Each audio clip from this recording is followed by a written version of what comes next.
Hello everyone, welcome to my YouTube channel brand study. आज की इस वीडियो में हम डिस्कस करेंगे पंचायती राज व्यवस्था के बारे में। ठीक है, तो हम आपके लिए 30 क्वेश्चन लेकर आए हैं जो आपको सभी परीक्षाओं में पूछे जाने वाले हैं। और अगर आप किसी भी एग्जाम की तैयारी कर रहे हो, UP triple SC, police, railway NTPC, TET CTET SSC, ठीक है, तो किसी भी एग्जाम में महत्वपूर्ण हैं। और इससे पहले अगर आप चैनल पर नए हैं तो चैनल को सब्सक्राइब कर लीजिए और बेल आइकन प्रेस कर लीजिए, जिससे मैं कोई नया वीडियो बनाऊँ तो आप तक पहुँच जाए। ठीक है, तो चलिए हम आज का क्वेश्चन स्टार्ट करते हैं। आज का पहला क्वेश्चन देखिए, पंचायत के चुनाव करने हेतु निर्णय किसके द्वारा लिया जाता है? पंचायत के चुनाव करने हेतु निर्णय किसके द्वारा लिया जाता है? तो यह राज्य सरकार के द्वारा लिया जाता है। ठीक है, पंचायत के चुनाव करने हेतु निर्णय राज्य सरकार द्वारा लिया जाता है। अगला क्वेश्चन देखिए, पंचायती राज का मुख्य उद्देश्य क्या है? पंचायती राज्य का मुख्य उद्देश्य क्या है? तो इसका मुख्य उद्देश्य है जनता को विकासमूलक प्रशासन में भागीदारी योग्य बनाना। ठीक है, पंचायती राज का मुख्य उद्देश्य क्या है? तो जनता को विकासमूलक प्रशासन में भागीदारी योग्य बनाना पंचायती राज का मुख्य उद्देश्य है। अगला क्वेश्चन देखिए, 73वां संविधान संशोधन किससे संबंधित है? 73वां संविधान संशोधन किससे संबंधित है? तो 73 संविधान संशोधन है पंचायती राज प्रणाली से। किससे? पंचायती राज प्रणाली से 73वां संविधान संशोधन संबंधित है। ठीक है, और ये 73वां संविधान संशोधन है, ये हुआ कब था? तो 1992 में 73वां संविधान संशोधन हुआ था। ठीक है, और संशोधन होने के बाद पंचायती राज प्रणाली कब लागू हुआ? तो 1992 में संशोधन हुआ, 1993 में पंचायती राज प्रणाली लागू हुआ था। ठीक है, अगला क्वेश्चन देखिए, भारत में पंचायती राज अधिनियम कब लागू हुआ? भारत में पंचायती राज अधिनियम कब लागू हुआ?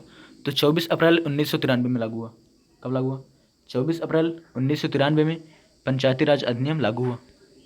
अगला क्वेश्चन देखिए, संविधान के किस भाग में ग्राम पंचायतों की स्थापना की बात कही गई है?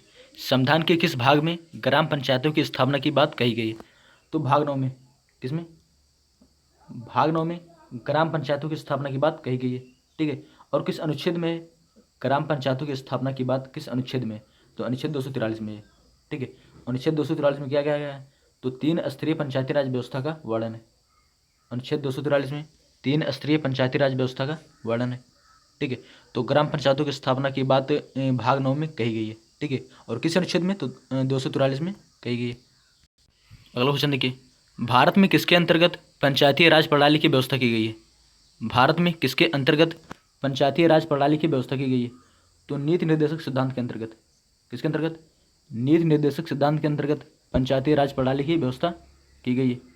ठीक है, फिर से देखिए, भारत में किसके अंतर्गत पंचायती राज प्रणाली की व्यवस्था की गई है? तो नीति निर्देशक सिद्धांत। किसके? नीति निर्देशक सिद्धांत के अंतर्गत पंचायती राज प्रणाली की व्यवस्था की गई है। ठीक है, और जो नीति निर्देशक सिद्धांत है ये कहाँ से लिया गया है? तो ये आयरलैंड के संविधान से लिया गया है। आयरलैंड के संविधान से नीति निर्देशक सिद्धांत को लिया गया। ठीक है, और ये नीति निर्देशक सिद्धांत किस अनुच्छेद में है? तो अनुच्छेद 36 से 51 तक है। अनुच्छेद 36 से 51 तक है। ठीक है, अनुच्छेद 36 से 51 तक है नीति निर्देशक सिद्धांत। अगला क्वेश्चन देखिए, पंचायती राज क्या प्रदान करता है? पंचायती राज क्या प्रदान करता है? तो स्थानीय स्तर पर लोकतांत्रिक प्रशासन। क्या? स्थानीय स्तर पर लोकतांत्रिक प्रशासन पंचायती राज प्रदान करता है। अगला क्वेश्चन देखिए, यदि पंचायत भंग होती है तो कितनी अवधि के अंदर निर्वाचन होना अनिवार्य है? यदि पंचायत भंग होती है तो कितनी अवधि के अंदर निर्वाचन होना अनिवार्य है? तो 6 माह के अंदर निर्वाचन होना अनिवार्य है। ठीक है, यदि पंचायत भंग होती है तो 6 माह के अंदर निर्वाचन होना अनिवार्य होता है। अगला क्वेश्चन देखिए, भारत के पंचायती राज व्यवस्था का वास्तुकार किसे कहा जाता है? भारत के पंचायती राज व्यवस्था का वास्तुकार किसे कहा जाता है? तो B.R. मेहता को पंचायती राज व्यवस्था का वास्तुकार कहा जाता है। ठीक है, B.R. मेहता को पंचायती राज व्यवस्था का वास्तुकार कहा जाता है। इनका पूरा नाम क्या है? B.R. मेहता का पूरा नाम क्या है? तो इनका पूरा नाम है बलवंत राय मेहता। बलवंत राय मेहता। ठीक है, अगला क्वेश्चन देखिए, सही मायने में भारतीय स्थानीय स्वशासन का जनक किसे कहा जाता है? सही मायने में भारतीय स्थानीय स्वशासन का जनक किसे कहा जाता है? तो लॉर्ड रिपन को सही मायने में भारतीय स्वशासन का जनक कहा जाता है। ठीक है, एग्जाम में क्वेश्चन आता है कि भारतीय स्वशासन का जनक किसे कहा जाता है? भारतीय स्थानीय स्वशासन का जनक किसे कहा जाता है? तो लॉर्ड रिपन को स्थानीय स्वशासन का जनक कहा जाता है। देखो, जो पंचायती राज है, पंचायती राज को स्थानीय स्वशासन भी कह सकते हैं, उसी का अन्य नाम है। ठीक है, अगला क्वेश्चन देखिए, पंचायत समिति का गठन किस स्तर पर होता है? पंचायत समिति का गठन किस स्तर पर होता है? तो प्रखंड स्तर पर पंचायत समिति का गठन होता है। ठीक है, प्रखंड स्तर पर पंचायत समिति का गठन होता है। अगला क्वेश्चन देखिए, किस संवैधानिक संशोधन द्वारा पंचायती राज संस्थाओं को संवैधानिक दर्जा प्रदान किया गया है? किस संवैधानिक संशोधन द्वारा पंचायती राज संस्थाओं को संवैधानिक दर्जा प्रदान किया गया है? तो 73वां संविधान संशोधन। कौन सा? 73वें संविधान संशोधन के तहत पंचायती राज को संवैधानिक दर्जा प्राप्त किया गया है। ठीक है, और ये 73वां संविधान संशोधन हुआ कब था? तो 1992 में। 1992 में 73वां संविधान संशोधन हुआ था।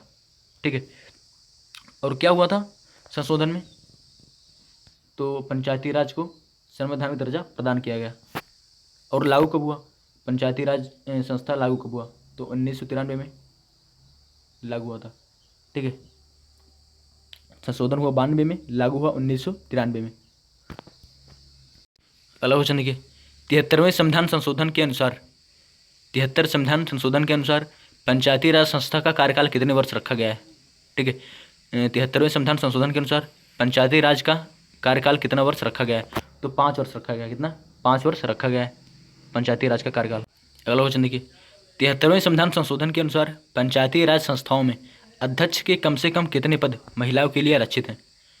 73 संविधान संशोधन के अनुसार पंचायती राज संस्थाओं के अध्यक्ष में कम से कम कितने पद महिलाओं के लिए आरक्षित हैं? तो 1/3। कितने? 1/3 सीट महिला के लिए आरक्षित है।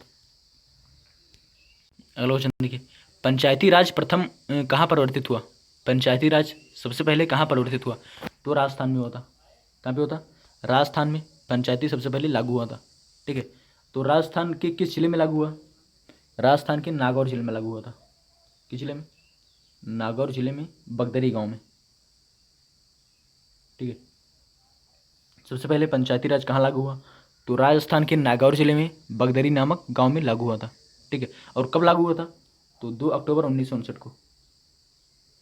2 अक्टूबर 1959 को पंचायती राज राजस्थान में लागू हुआ था। अगला क्वेश्चन देखिए, भारत में सबसे पहले राजस्थान में पंचायती राज की स्थापना कब हुई? भारत में सबसे पहले राजस्थान में पंचायती राज की स्थापना कब हुई? तो 1959 में हुई थी। ठीक है, राजस्थान में पंचायती राज की स्थापना 1959 में हुई थी। देखो, आधुनिक भारत में पहली बार तत्कालीन प्रधानमंत्री जवाहरलाल नेहरू द्वारा, ठीक है, राजस्थान के नागौर जिले के बगदरी नामक गांव में 2 अक्टूबर 1959 को पंचायती राज व्यवस्था लागू की गई थी। एग्जाम में क्वेश्चन आता है कि किसकी अध्यक्षता में पंचायती राज राजस्थान में लागू हुआ? तो प्रधानमंत्री थे उस समय जवाहरलाल नेहरू। कौन थे? जवाहरलाल नेहरू थे। ठीक है, और अध्यक्षता किसकी थी? तो BR मेहता की अध्यक्षता थी। अगला क्वेश्चन देखिए, राजस्थान में पंचायती राज व्यवस्था की शुरुआत सर्वप्रथम किस जिले से की गई? राजस्थान में पंचायती राज व्यवस्था की शुरुआत किस जिले से की गई? तो नागौर जिले से की गई। ठीक है, नागौर जिले से पंचायती राज व्यवस्था की शुरुआत राजस्थान में की गई। ठीक है, और नागौर के किस गांव में की गई थी? तो बगदरी गांव में की गई थी। ठीक है, कब की गई? तो 1959 में। अगला क्वेश्चन देखिए, भारत में पंचायती राज व्यवस्था राजस्थान के बाद किस राज्य में आरंभ की गई? भारत में पंचायती राज व्यवस्था राजस्थान के बाद किस राज्य में आरंभ की गई? तो आंध्र प्रदेश में की गई। ठीक है, आंध्र प्रदेश में पंचायती राज व्यवस्था राजस्थान के बाद आरंभ की गई। ठीक है, पहले नंबर पर राजस्थान, दूसरे नंबर पर आंध्र प्रदेश। ठीक है, और आंध्र प्रदेश में समिति के कौन सा समिति थी? तो अशोक मेहता समिति थी। अशोक मेहता समिति। ठीक है, जो आंध्र प्रदेश में लागू हुई थी। अगला क्वेश्चन देखिए, अशोक मेहता समिति किससे संबंधित है? अशोक मेहता समिति किससे संबंधित है? तो पंचायती राज से संबंधित है। ठीक है, पंचायती राज से अशोक मेहता समिति संबंधित है। अगला क्वेश्चन देखिए, अशोक मेहता समिति ने पंचायती राज व्यवस्था के अंतर्गत कितने स्तरीय ढांचे की स्थापना की सलाह दी? अशोक मेहता समिति ने पंचायती राज व्यवस्था के अंतर्गत कितने स्तरीय ढांचे की स्थापना की सलाह दी थी? तो अशोक मेहता समिति ने 2 स्तरीय ढांचे की स्थापना की सलाह दी थी। ठीक है, अशोक मेहता समिति में पंचायती राज कौन सा स्तरीय था? तो 2 स्तरीय था। कौन सा था? 2 स्तरीय था। ठीक है, और कब हुआ था अशोक मेहता समिति? कब हुआ था? तो 1977 में। ठीक है, 1977 में अशोक मेहता समिति चला था। अगला क्वेश्चन देखिए, अशोक मेहता समिति ने किन 2 स्तरों की बात की है? अशोक मेहता समिति ने किन 2 स्तरों की बात की है? तो मंडलीय पंचायत और जिला परिषद की। कौन कौन सी? मंडलीय पंचायत और जिला परिषद की बात की है। किसने की है? तो अशोक मेहता समिति ने की है। अगला क्वेश्चन देखिए, 1977 में पंचायती राज व्यवस्था की समीक्षा के लिए गठित समिति की अध्यक्षता किसने की थी? 1977 में पंचायती राज व्यवस्था की समीक्षा के लिए गठित समिति की अध्यक्षता किसने की थी? तो अशोक मेहता ने की थी। ठीक है, अशोक मेहता ने पंचायती राज व्यवस्था की समीक्षा के लिए गठित समिति की अध्यक्षता 1977 में की थी।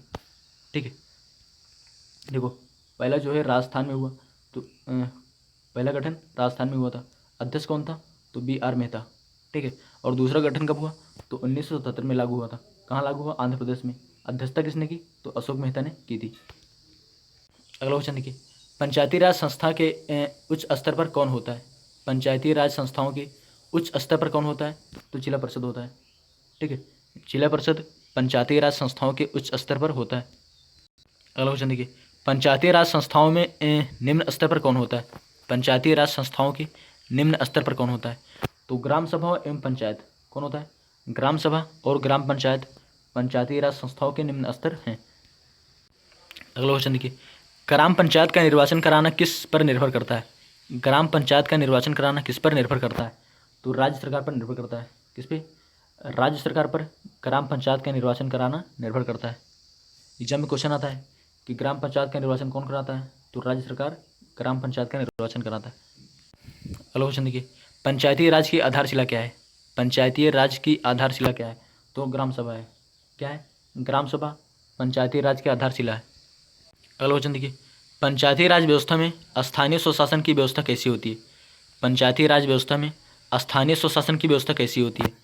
तो ग्राम, ब्लॉक और जिला स्तर पर 3 स्तरीय संरचना होती है। ठीक है, पंचायती राज व्यवस्था में स्थानीय स्वशासन की व्यवस्था कैसी होती है? तो ग्राम, ब्लॉक और जिला स्तर पर 3 स्तरीय संरचना होती है पंचायती राज व्यवस्था में। अगला क्वेश्चन देखिए, खंड स्तर पर पंचायत समिति क्या है? खंड स्तर पर पंचायत समिति क्या है? तो प्रशासनिक प्राधिकरण है। क्या है? प्रशासनिक प्राधिकरण खंड स्तर पर पंचायत समिति है। अगला क्वेश्चन देखिए, प्रायः पंचायत समिति में कितने प्रकार के सदस्य होते हैं? प्रायः पंचायत समिति में कितने प्रकार के सदस्य होते हैं? तो 3 प्रकार के होते हैं। एग्जाम में क्वेश्चन आता है कि पंचायत समिति में कितने प्रकार के सदस्य होते हैं? तो 3 प्रकार के सदस्य होते हैं। कौन कौन से? पदेन सदस्य, सहयोगी सदस्य और सहयोजित सदस्य। कौन कौन से? पदेन सदस्य, सहयोगी सदस्य, सहयोजित सदस्य। ठीक है, तो ये आपको याद रखना है कि 3 प्रकार के सदस्य होते हैं पंचायत समिति में। लास्ट क्वेश्चन देखिए, पंचायती राज किस सूची में सम्मिलित है? पंचायती राज किस सूची में सम्मिलित है? तो राज्य सूची में सम्मिलित है। किसमें? राज्य सूची में पंचायती राज को सम्मिलित किया गया है। 30 क्वेश्चन आपका पूरा हुआ। वीडियो अच्छा लगा हो तो वीडियो को लाइक करिए और जितना हो सके उतना शेयर करिए, और चैनल पर नया हो तो चैनल को सब्सक्राइब कर लीजिए। मिलते हैं अगले वीडियो में। धन्यवाद।